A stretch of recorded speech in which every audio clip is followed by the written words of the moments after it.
Hola, ¿cómo estás? Espero que estés súper bien. This is Tamara Marie, host of the Learn Spanish con Salsa podcast. Now, before we jump into this episode, I wanted to let you know about a special opportunity that you're definitely going to want to take advantage of, especially if your goal is to become fluent in Spanish.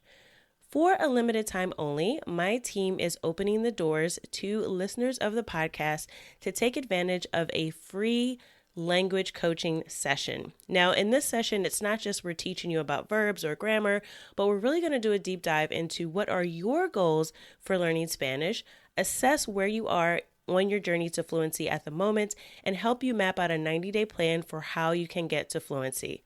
So we are going to help you take your Spanish to the next level, whether you're afraid of speaking Spanish or you just get a little bit nervous when you're talking to native speakers, or maybe you've got some of the basics down, but you really know that you struggle with getting your Spanish to flow and your listening skills aren't up to par. Whatever it is, even if it is a specific grammar issue, we will help you map out how to tackle that. And normally these sessions do cost, so we are offering a few slots for free. There are limited spaces available and they'll only be open up through the end of the month. So make sure you sign up. Go to SpanishConsalsa.com/coach. That's SpanishConsalsa.com/coach to book your free language coaching session where we will help you map out a 90-day plan to get to Spanish fluency. Okay, let's get started with the episode.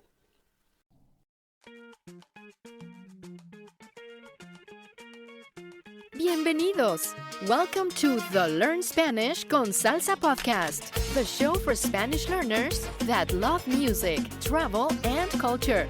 Close your grammar textbooks, shut down the language apps, and open your ears to how Spanish is spoken in the real world. Let us show you how to go from beginner to bilingual. Here is your host, certified language coach, Tamara Marie. Hola oyentes, bienvenidos al episodio 68. Welcome to episode 68 of the Learn Spanish con Salsa podcast. In this episode, I talked to Jim and Mai, the co-creators of Spanish and Go. You may know Jim and Mai from their YouTube channel, which has over 92,000 subscribers. Spanish and Go helps travelers navigate the Spanish-speaking world with practical how-to videos like how to order food in Spanish and culture-focused travel videos exploring celebrations like Mexico's Day of the Dead. In our conversation, we talk about how they met, why they decided to relocate to Puerto Rico, and how they've adjusted to life on the island and the uniquely Caribbean culture in Puerto Rico. They also share an exciting new project they're working on, so make sure you stick around until the end to find out all about it. Now, before I get to our conversation, I want to share another listener review from iTunes. This 5-star review was sent in by Monica. Monica says, simple and effective. Episodes 62 and 52 were the first ones I listened to of this podcast. Highly recommend checking those out. I like the variety of lengths in the podcast episodes, and I love that some episodes are in both English and Spanish. Thank you so much, Monica, for that review. And in case you're wondering, episode 52 is one of our bilingual episodes that was a part of our goal setting series. And this episode was about how to establish effective goals. And this was actually part 5 of our series. Monica also referenced episode 62, and this was a Q&A answering the question, what should I do when I feel stuck with my Spanish progress? So those are 2 episodes that Monica recommends. I definitely suggest you check those out as well after you listen to this episode. Now let's get to our conversation with Jim and Mai from Spanish and Go. Hola, Jim y Mai. Bienvenidos. Welcome to the Learn Spanish con Salsa podcast. Hola, thanks for having us. So I wanted to ask you guys just a little bit about yourselves, like what made you start Spanish and Go, and really what was your motivation to really start this whole YouTube channel and to really expose people to Spanish through culture and travel? Well, I'm from Colima, a small state on the Pacific coast of Mexico. I went to school for foreign language education, and when I graduated, I moved to a different state, and I was looking for a way to keep up with with my English. I knew that I wasn't going to be taking my English lessons. I knew that I wasn't going to be speaking English as often.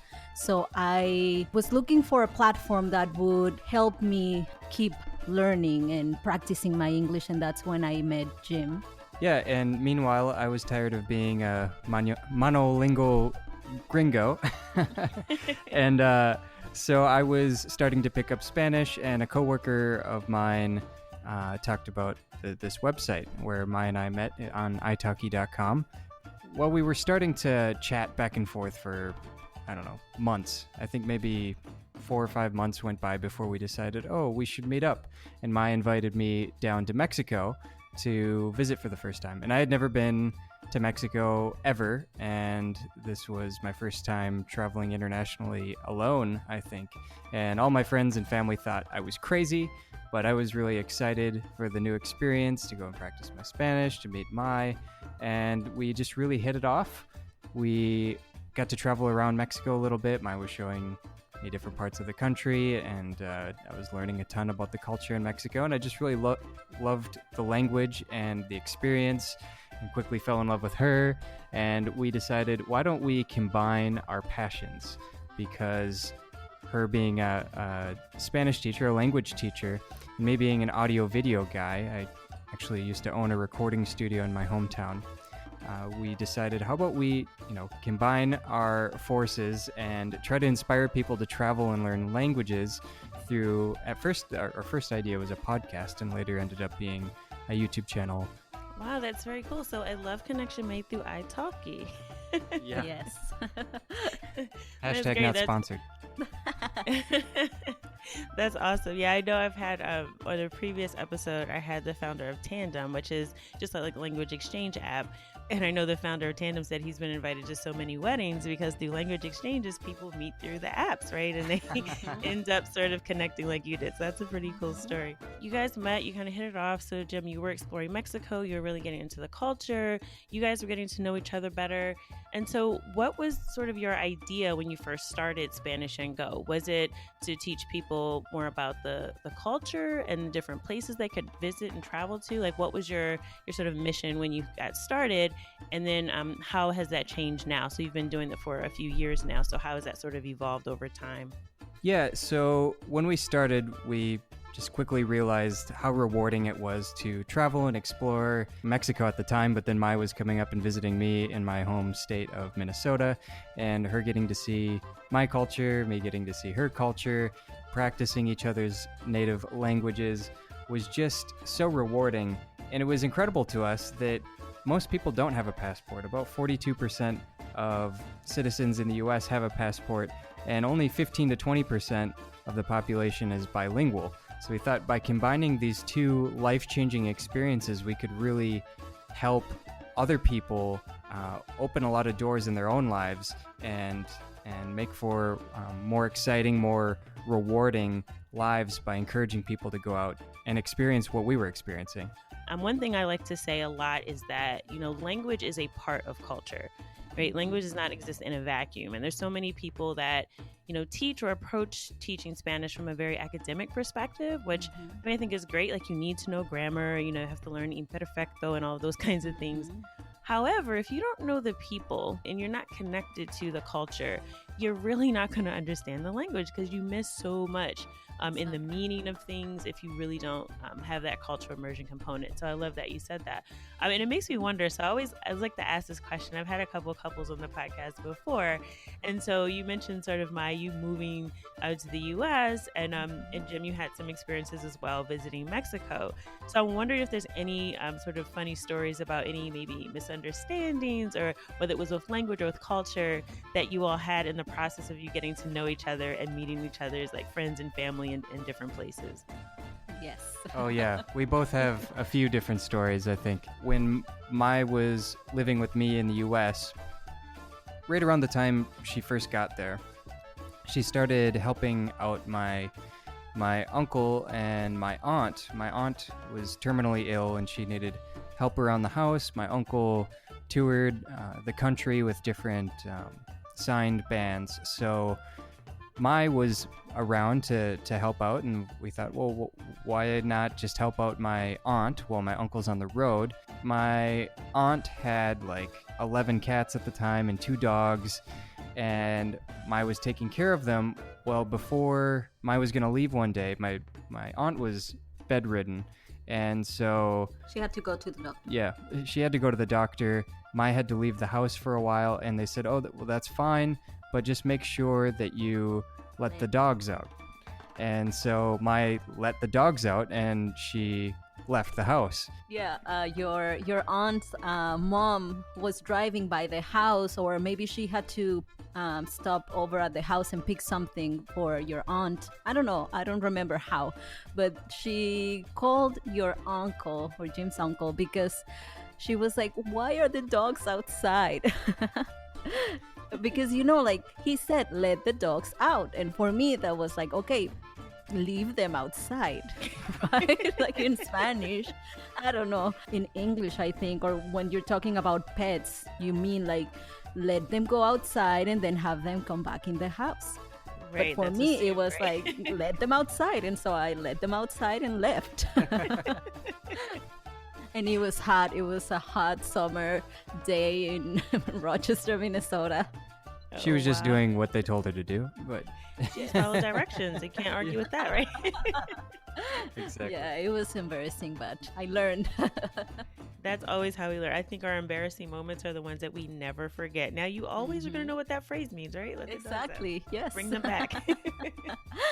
Yeah. And what about you, Jim? I'm curious because you mentioned sort of, taking that trip to Mexico, like your first time abroad, and really just sort of, going on your own. And I wonder how that was for you and if you ran into any issues in your first visit to Mexico.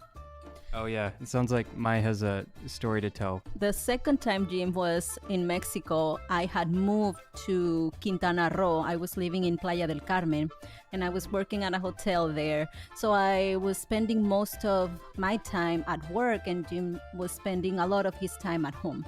So every day he would take a walk to the beach, and so he often saw a group of guys, and they would always like call him like, "Hey, gringo," like trying to get his attention for him to stop by and buy something from them. And he would always be just like, "Ah, no, thank you, bye." But then one day he told me like, "Oh, every time that I go to the beach, I walk by this group of guys, and I would like to like make friends and start a conversation. What should I say that sounds very very Mexican, but also like a slang? How can I say like, 'What's up, guys?' or something?" And the first thing that came to my mind was like, "¿Qué onda, vatos?"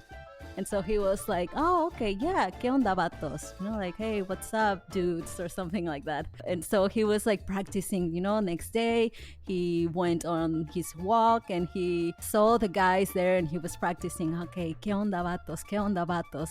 until it was his time to shine. Yeah. And instead of saying "¿Qué onda, vatos?" he said "¿Qué onda, botas?" And everybody was like, "What?" Me trying to be super cool, super casual, but it came out totally wrong. Another phrase you probably won't forget, right, Jim? Exactly.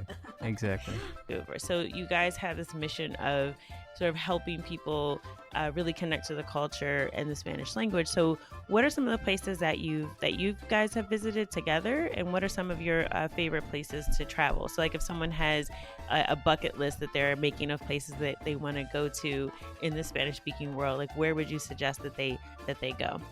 Sure. Well, hopefully we can give an even better answer in the future, because our plan is to visit every Spanish-speaking country and kind of compare the differences in culture and language. So far, we've visited much of Mexico. We've been around the island of Puerto Rico quite a bit because we live here. And we recently traveled to Guatemala.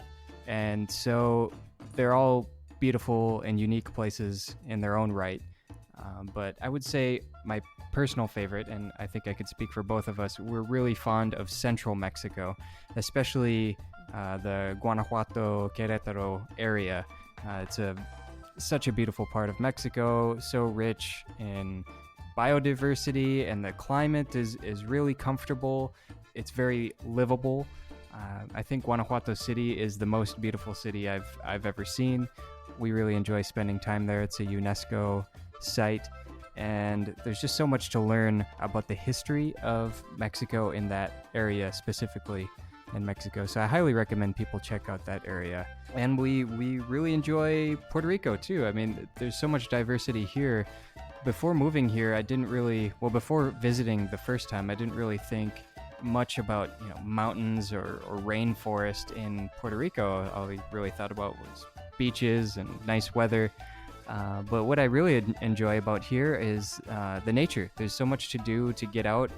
Obviously not right now because we're in quarantine, but so much you can do when you're on the island, to go on hikes. There's so many different waterfalls.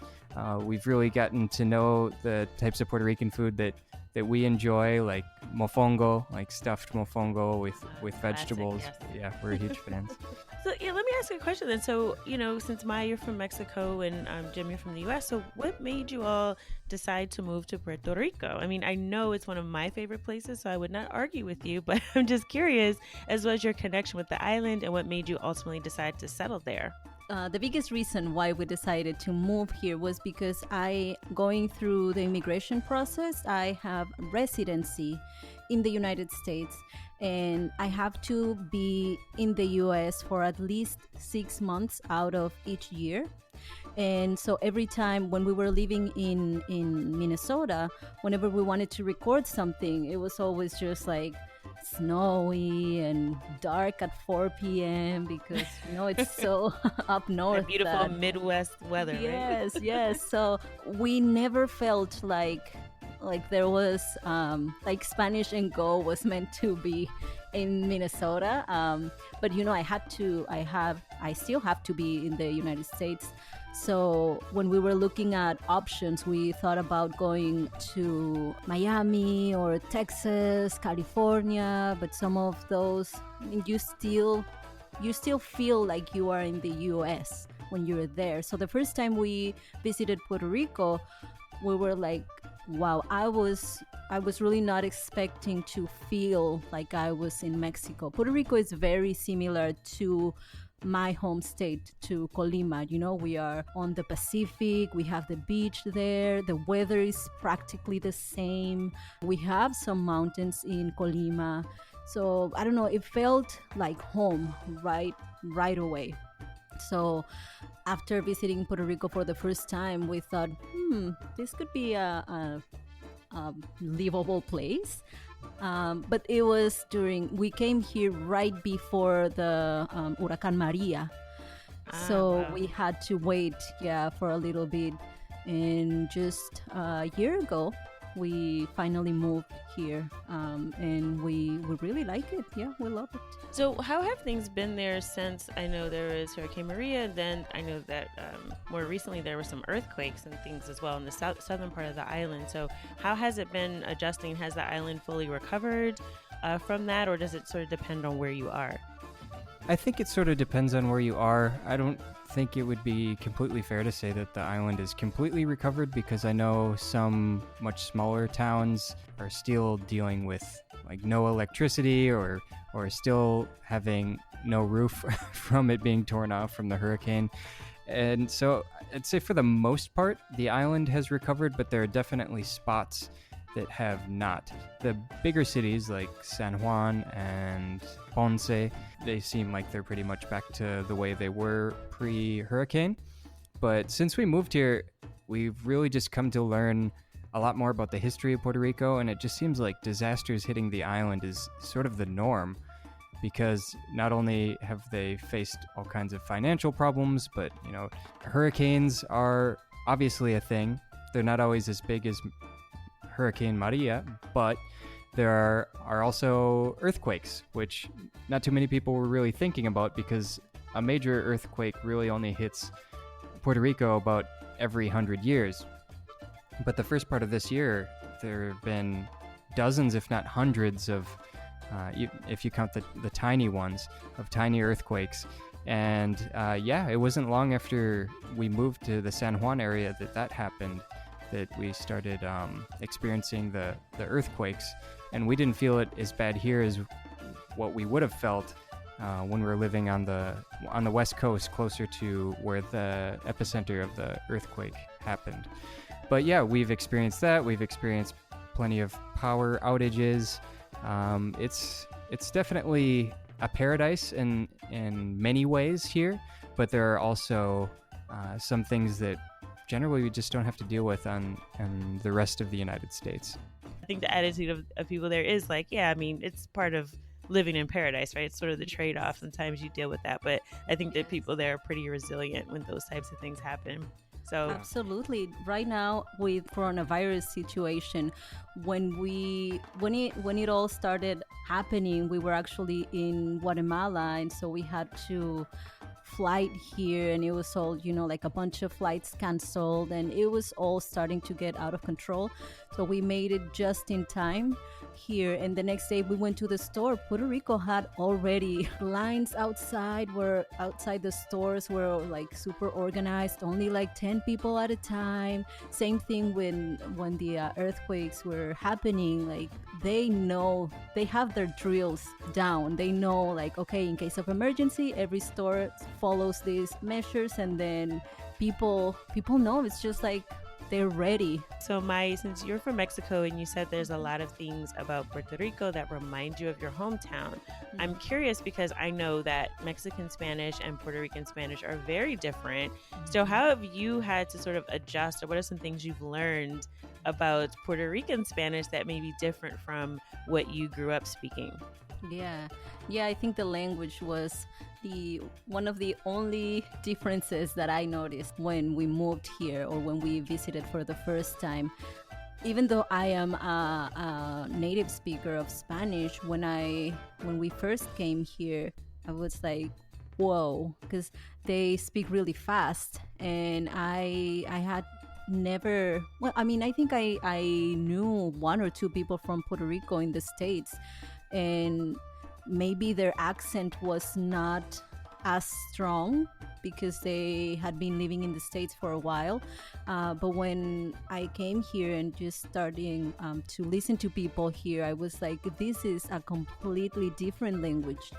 And yeah, like even when the internet started failing, we had someone from the internet company stop at the house, and he, like, the first thing he asked, I was like, what? And I had to ask him, like, can you say it again? And then he said it like a little bit slower, but I was like, are you speaking Spanish to me? And like, they're not that different. Like, it's the same language. It was just the way this guy was talking so fast. It was really confusing to me, like, how come? And so Jim was taking a shower, and I told him, like, before the guy showed up, I told him, like, you should take a shower right now, because if he shows up, I'm pretty sure you're not gonna understand him. And then, yeah, like, surprise, I didn't understand him. Yeah, it's funny. I tell people that all the time when they say, when someone's learning Spanish, and they go, oh, well, Spanish is just Spanish, right? Like, people say, it doesn't really matter. It's pretty much the same language wherever you go. And I go, I've traveled quite a bit, and like every time I go somewhere, there is definitely a difference, especially with not only the accent, but I think the vocabulary, because it's not just sort of the way, right?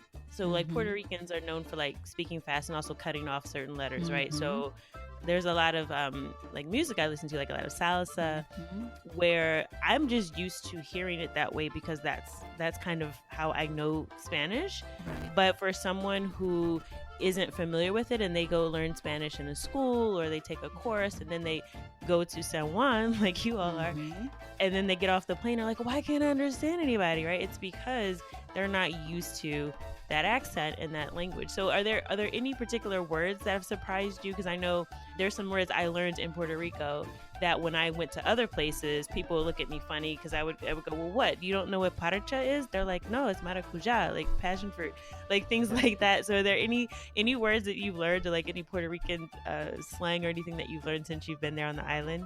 Yeah, I've learned so much since we moved here, but I've got two that stick out just right away.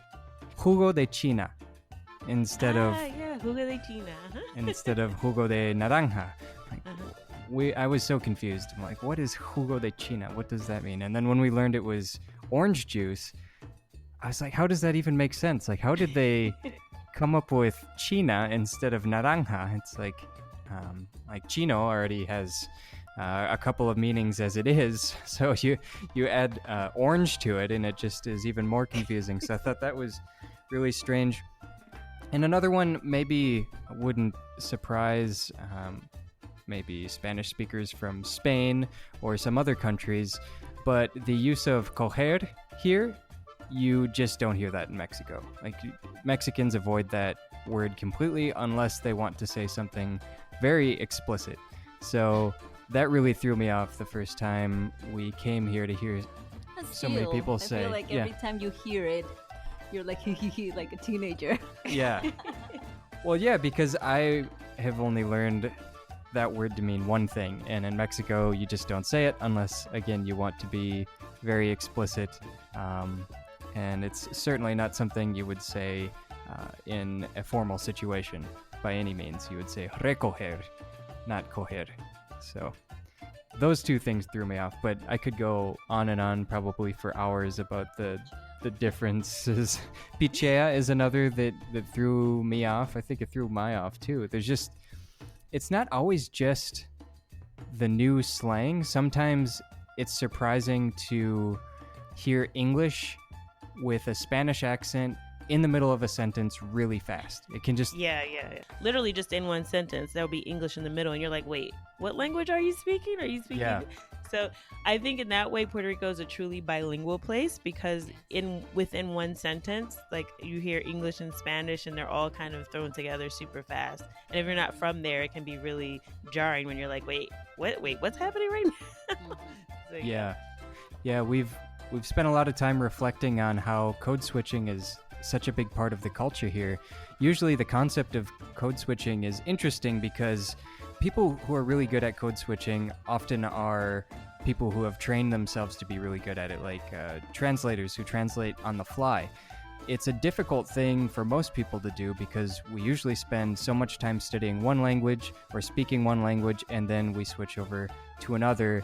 And even now, like, Maya and I always speak Spanish at home, but when we do a podcast interview or we're going to do a live video or a video for YouTube, I feel like I have to get in the English zone again.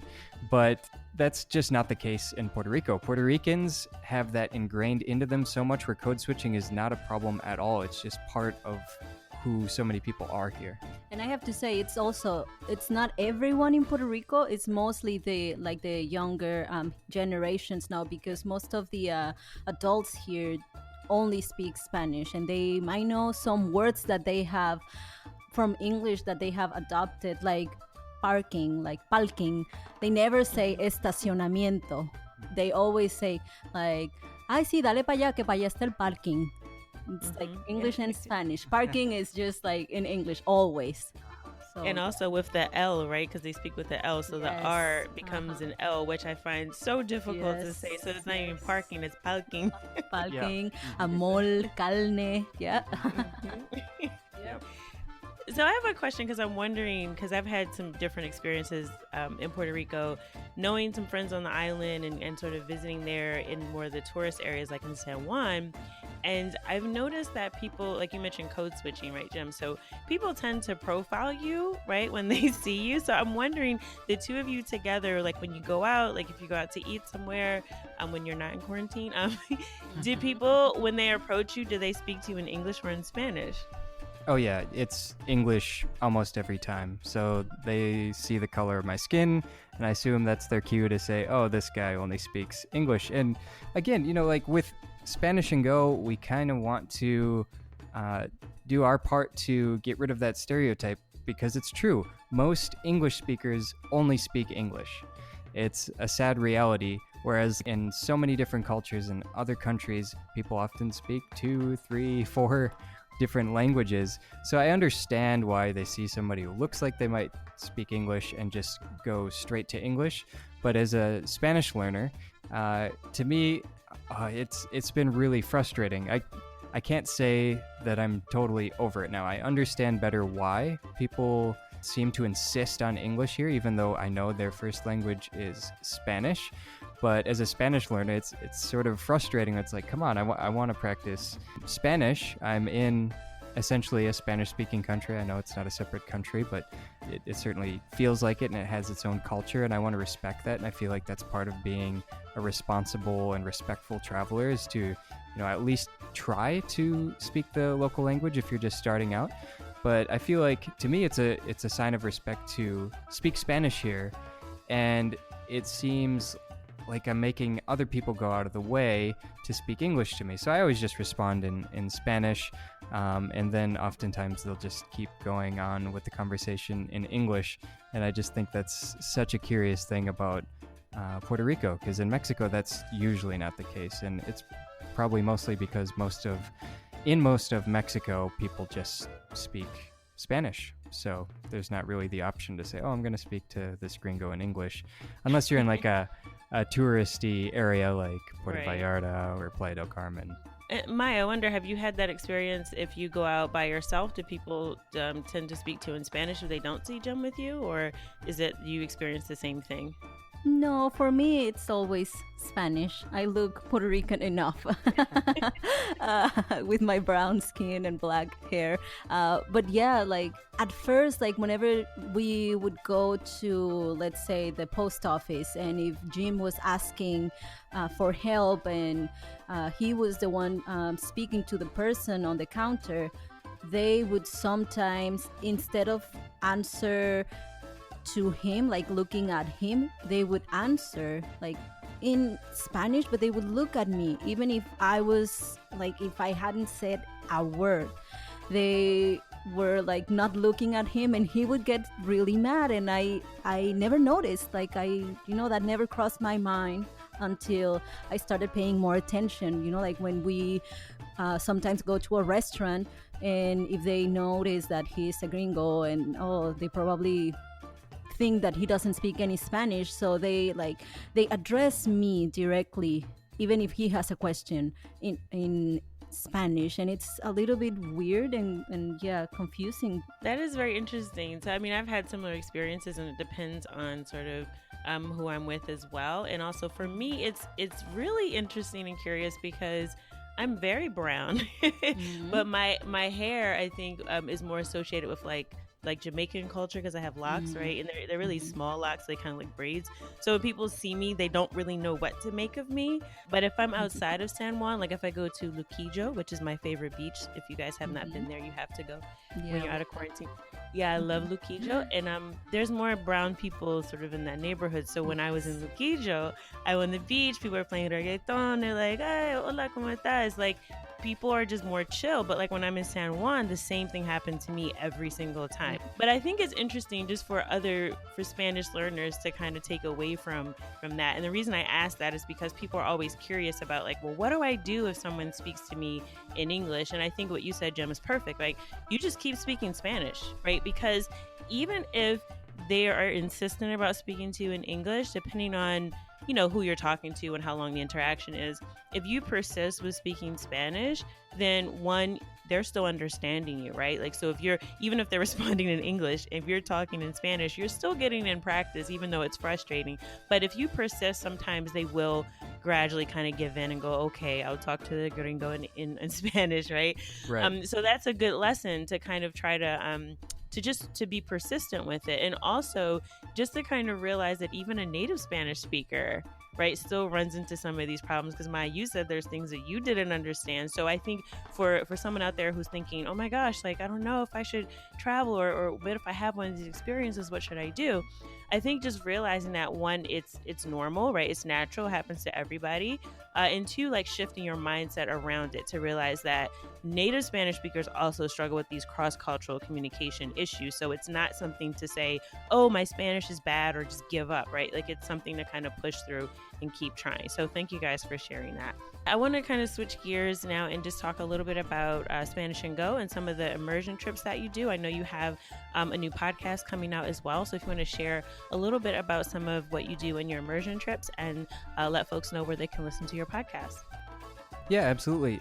The immersion trips were something that we always wanted to do, And part of our motto is travel, learn, connect. And we always thought we're doing a good job encouraging people to travel and learn Spanish and giving them all of these reasons why they should do so.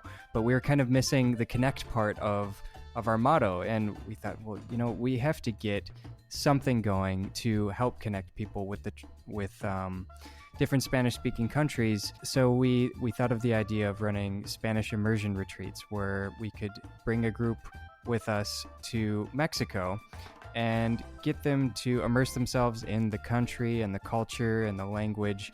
They would have native Spanish speakers there helping teach them, as well as show them around to the best places of all the different areas that we would take them. We host in Guadalajara, Mexico, Guanajuato, and Mexico City. And right now our retreats are up to 10 people at a time. We try to keep it small, and we divide the groups into different levels. So we have a main group in the morning. Most of our classes are in the morning, where the group gets to practice together, and then we split the group up into different levels where they can practice at a level that's more appropriate for them and really zone in on what they need to practice. And then we follow up everything they learn from the class out in the real world. So if we're talking about ordering food, we get to go out and they get to practice firsthand with native Spanish speakers how to do that with us there the whole time to help guide them. And then, of course, immerse them in the culture by talking about the history of the places that we're visiting and showing them around to some of the most important places in Mexico. And so where can folks find out more information about your next retreats once we are all hopefully back to normal and the world returns to a travel culture again? Where can folks find out more information if they're interested in joining one of your retreats in the future? Oh, sure. Yeah, they can just go to SpanishandGo.com, and right up at the top there, it says Immersion Retreats, and there you can read about the retreats in general or go straight to a city if you happen to be interested specifically in, say, Guanajuato. You can see the itinerary we have for each city on the website.